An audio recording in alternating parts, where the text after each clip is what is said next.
All right. So the Vikings took a beat down in New Orleans, 52-33. New Orleans improves to 11-4. Minnesota drifts further and further away from just everything. I believe they are officially eliminated now, 6-9. Drew Brees, 19 of 26, 73%, 311 yards, 12 yards average per attempt, no touchdown, 2 interceptions, was not sacked. 80.8 rating. Taysom Hill, 2 of 2 for 8 yards, 4 yards per attempt there, and 83.3.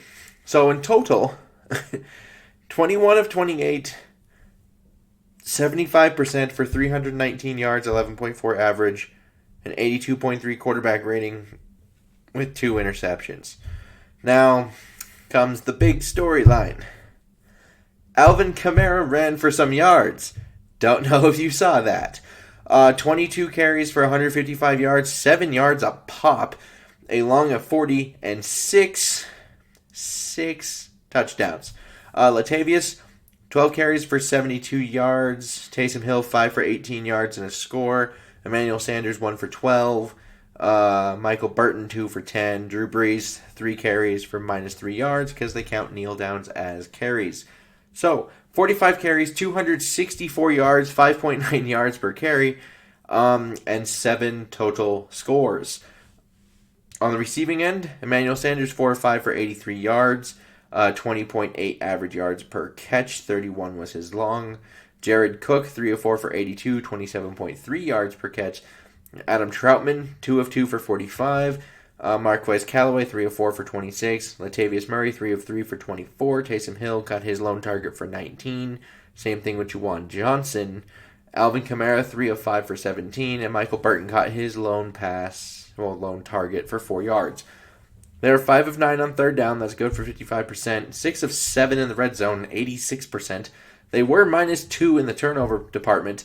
36 minutes and 47 seconds of clock possession. Had 4 penalties for 38 yards. Minnesota, Cousins, 41. Well, he attempted 41 passes, completed 27 for 66%. 291 yards, 7.1 average. 3 scores, no picks. Was sacked twice. Lost 17 yards on those sacks.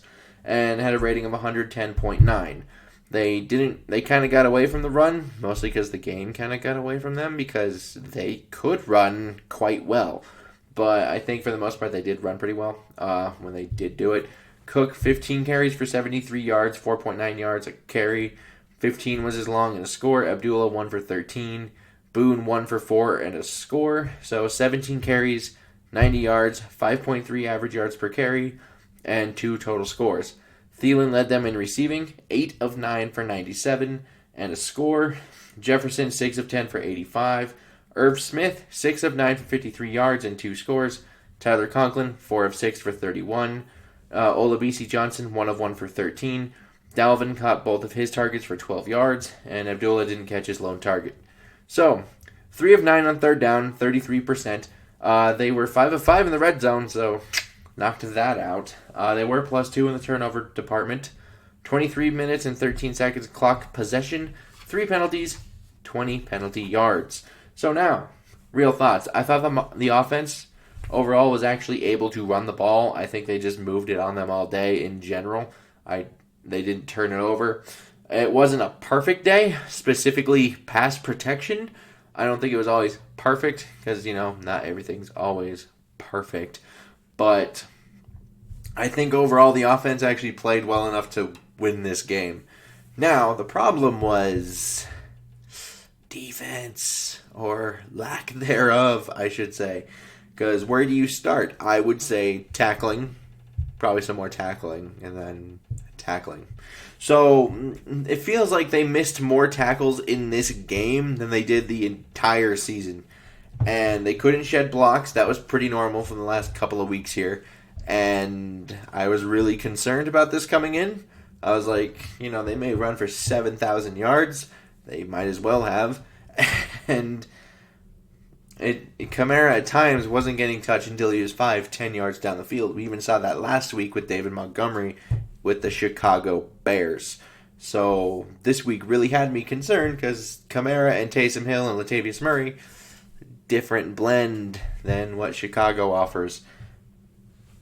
Now, New Orleans scored on nearly all of their possessions, except for the 2 interceptions, and one of them super lucky, and, the kneel downs at the end of the game. Those are the only possessions that the Saints did not score any form of points. So, I don't think anybody really played remotely well today, and it was not good. It was not good. I don't know. There's nowhere but up from that point, but at the same time, you do need to realize how depleted this defense is. Like, Blake Lynch started the football game today. I believe he had, maybe a couple of snaps, maybe just as a defender. He doesn't play defense. He hasn't been in on defense, and all of a sudden he's starting. That's the kind of position this team has been in for the last couple of weeks now. So, as much as I want to get on them, none of these players were supposed to be good. None of them were ever told, if you go to the media, no one ever said, oh, this guy, he's going to be the one. He's going to be the sack guy. He's going to do this. He's going to create pressure. He's your turnover guy. None of that was happening. These are all practice squad players. These are day 3 draft picks. Late day 3 draft picks. Undrafted priority free agents. Guys you pick up off of the waiver wire. That's what they're starting right now. So, as much as I want to, kill them and grill them, it's kind of hard to, knowing you're not even supposed to be in the game. And overall, what I come from this game is, even though I did expect them to lose, I didn't expect 52 points, but I expected them to lose. I'm just really curious to see how they attack the defensive line in the offseason, because we've seen what they do when the offensive line looks this putrid, but when it's Zimmer's baby, it's the defense. Do you start to see Minnesota get rid of some pieces that maybe they wouldn't have? Because now it's defense? Who knows? Just to upgrade that? Maybe. And yes, I am under the impression Zimmer will be there in Minnesota in 2021. I know there's going to be a lot of people that disagree with that. I'm also aware there's going to be a lot of people that want Cousins gone. I don't think you're going to see either of them gone this offseason. And it's mostly because if you look at it, they had to start a lot of young players from the beginning. And then obviously you have the injuries. And then you have the COVID with the young players. And if this is his worst season, where he had to start a bunch of rookies in a year they didn't have a full training camp, that's among things, that's probably one of the more forgivable things if you're going to forgive something. Now, I know he's been in Minnesota for a while, so there's going to be a lot of people that are also like, yeah, but he hasn't won a championship yet, and we're in year 7.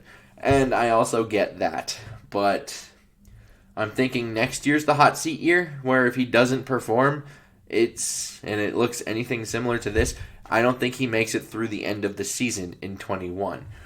But I think he has earned the chance to do that, as opposed to Minnesota not even giving him the benefit of the doubt. Now, that's just my opinion of it. So ownership with the Wilfs could be completely different, where if they weren't really, they're kind of on the edge, they weren't decided whether they wanted to fire Zim, not fire Zim, this game could have really been the thing to tip it into, the firing department if they weren't sure. This isn't something that you kind of forget if you're thinking about firing your head coach. Because after all, they were slim, and I don't think this is a playoff team anyway, but they were slim. This was their last chance at a playoff game, and that defense came out playing like that. Just uninspired. Can't tackle. Can't cover. Has to get lucky. Allows 265 yards on the ground. 6 scores to 1 player. It's not a good look. It's not a good look. So that could really sway it in that way if they are thinking about firing him. I just don't think they will go that route. And I just think since it's largely a question mark, it just probably isn't the right thing to do. Plus, it's not like this year's rookie class hasn't performed. Like, you could look at just the first 4 picks. You could say they have opportunities to start for this team years down the road.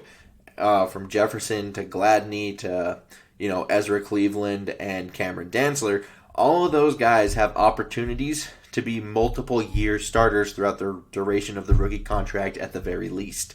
So, to find 4 starters in a draft, that's really good. I know there's some people out there who think you can find a star with every pick. That's not realistic. Finding 2, 3 starters is a really good draft. Having one draft where you get 4, not bad. Not bad at all. Or at least 4 potential ones. Not bad. So I think he's at least earned that. And I don't know, come back, see what this looks like next year. And if they start out 1-5 again, he's out. But I think he's earned the chance to at least say, I'm not this guy. I'm the other guy that I've been the other years. So that's all I'm at. I would like to know your guys' comments and thoughts down below. Liking and subscribing, super helpful. And until next time, I bid y'all adieu.